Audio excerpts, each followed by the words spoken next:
الجريمة اللي هنتكلم عنها النهاردة هي أكبر وأبشع جريمة حدثت في تاريخ البشرية، جريمة عنصرية ومؤلمة في حق الإنسانية، واللي ارتكبوا الجريمة ديت أكتر ناس بيدافعوا عن الحرية وحقوق الإنسان ورافعين شعارهم ال 24 ساعة. حديقة الحيوان البشرية. فرنسا بدأت حملتها الاستعمارية سنة 1534 واستمرت لحد سنة 1980، وفي خلال الفترة دي كانت احتلت حوالي 73 دولة في مختلف أنحاء العالم، منهم أفريقيا والشرق الأوسط وآسيا وجزر المحيط الهندي والأمريكتين والقارة القطبية الجنوبية. وفي خلال فترة الاحتلال دي قتلت أكتر من 120 مليون شخص من السكان الأصليين للبلاد، وده حسب ما تم ذكره في كتاب مجازر استعمارية. وزي ما احنا عارفين إن الحملات الاستعمارية ما كانش الدافع بتاعها القتل والاستعباد والسرقة بس، لا، كان في أسباب تانية أكتر شرا ووحشية من الأسباب دي. فرنسا كانت دايما شايفة إن العرق الأبيض هو دايما متفوق على باقي أعراق الأرض، وكمان كانت مؤمنة إن الإنسان الأبيض هو سيد الكون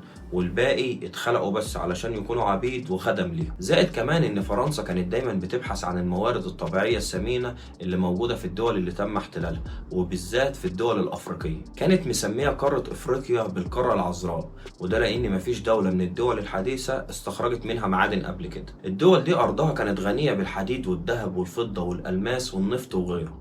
كل ده فرنسا نهبته وما كانش فارق معاها اي حاجه، لا فارق معاها لا غالي ولا رخيص. المهم انها تنهب وتسرق وتبعت على فرنسا عشان الفرنسيين يستمتعوا ويقدروا يعيشوا عيشه كويسه ويبنوا مستشفيات وطرق وكباري ويبنوا ابراج زي برج ايفل. وكمان الشعب الفرنسي علشان يستمتع بالاعمال العظيمه دي قرر ان هو يبني حديقه عملاقه في وسط العاصمه باريس. الحديقه دي كان اسمها حديقه الحيوان البشريه، ودي كانت من أحقر وأسوأ الجرائم العنصرية اللي فرنسا عملتها في تاريخها اللي مليان مجازر. الحديقة دي كانت زي السيرك تماما، الهدف منها كان إمتاع الفرنسيين بعرض طرق عيش البدائيين البرابرة، وده زي ما كانوا مسمينهم، وكانوا بيعرضوها بحياة طبق الأصل ونفس الشكل اللي كانت عليها في وطنهم. وكمان الهندسة المعمارية للبيوت وطرق الزراعة وطرق اللبس، كل حاجة تقريبا، وده كله عشان الفرنسيين يزودوا درجة الاستمتاع عندهم. فرنسا كانت وما زالت شر حقيقي وواضح وعلني، كانت بتخطف من كل قبيلة رجال ونساء وأطفال،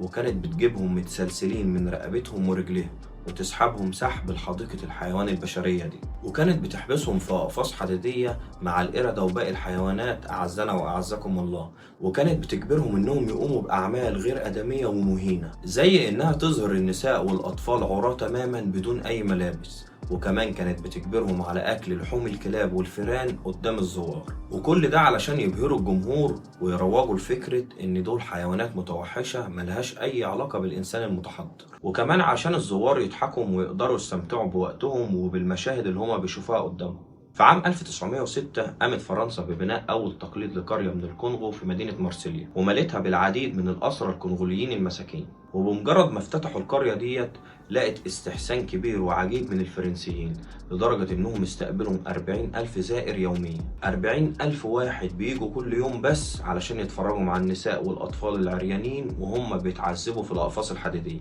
العدد الكبير من الزوار ده بيدل على كمية العنصرية اللي كانت موجودة في المجتمع الفرنسي والأوروبي في الوقت ده.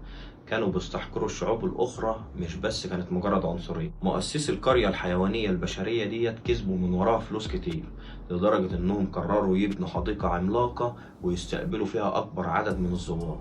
فقرروا إنهم يوسعوا الفكرة ويبنوا حديقة عملاقة على مساحة هائلة تقدر تستقبل عدد أكبر من الأسرى الإفريقيين، وفي نفس الوقت تقدر تستقبل عدد أكبر من الزوار. فكانت النتيجة إنهم أنشأوا حديقة الحيوان البشرية اللي إحنا بنتكلم عنها دي، حديقة فينسن العملاقة اللي موجودة في باريس، اللي بالمناسبة موجودة لحد النهاردة. بعد نجاح الحديقة دي الأوروبيين كلهم أعجبوا بالفكرة الجهنمية وبالأموال الخيالية اللي أصحابها كسبوها من وراها، فقرروا إنهم ينفذوا نفس الفكرة. وأول شخص نفذها كان ملك بلجيكا، الملك ليوبولد الثاني. والملك ده كان ملقب بقاطع الأيادي، وكان صاحب مجازر لدرجة إن هو قتل أكتر من 10 مليون إنسان في دولة الكونغو. وإن شاء الله هعمل لكم حلقة مفصلة عنه وعن الرعب اللي كان معيش فيه أفريقيا كلها.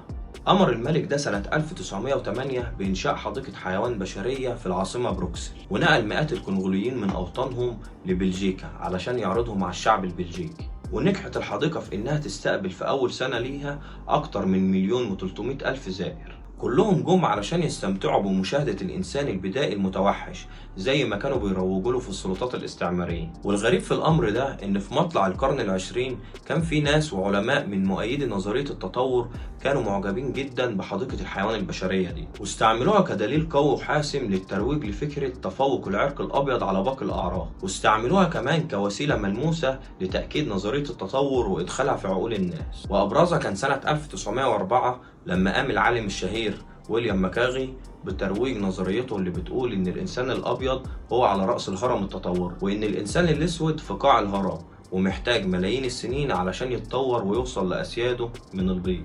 وبسبب الجرائم المهينة اللي حدثت داخل الحدائق في فرنسا وبلجيكا بقى عندهم وعند شعوبهم قناعة راسخة وغير قابلة للشك بتفوق العرق الأبيض على باقي الأعراق الأخرى، وعلشان كده ما عندهمش أي مشكلة تقريبا في إنهم يبيدوا باقي الأعراق من أجل السيطرة والاستحواذ على الأرض ومواردها. وبالتالي كل التصرفات والأفكار دي هي اللي ساعدت السلطات الاستعمارية على جمع المزيد والمزيد من مؤيدي حملاتها الإرهابية على الدول الضعيفة لاستعمارها وإبادة شعوبها. والغريب إن بعد الأحداث اللي فرنسا قامت بيها دي لسه العنصرية موجودة فيها لحد النهاردة، ومش بس الفرنسيين، ده موجودة في معظم الدول الأوروبية ومش عاوزين يتخلوا عنها أبدا، وأنا متأكد إن هم عمرهم ما يتخلوا عنها. وبكده الفيديو بتاعنا يكون خلص. اكتب لي رأيك في التعليقات عن موضوع الفيديو، وأشوفكم على خير إن شاء الله في الفيديو القادم.